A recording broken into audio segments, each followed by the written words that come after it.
اعوذ باللہ من الشیطان الرجیم، بسم اللہ الرحمن الرحیم۔ سٹوری ٹاک کے سامعین السلام علیکم۔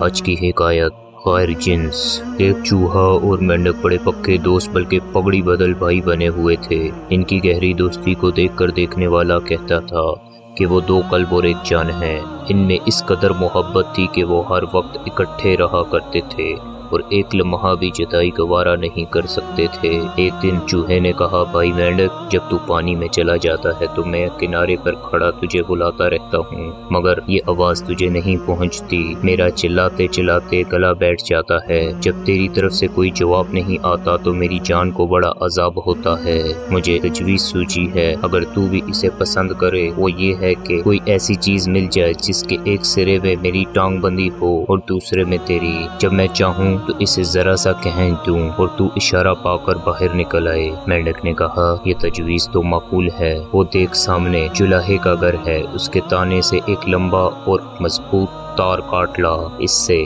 ہم ایک ایک ٹانگ باندھ لیں گے۔ چوہا فوراً دوڑا گیا اور وہاں سے ایک تار لے آیا۔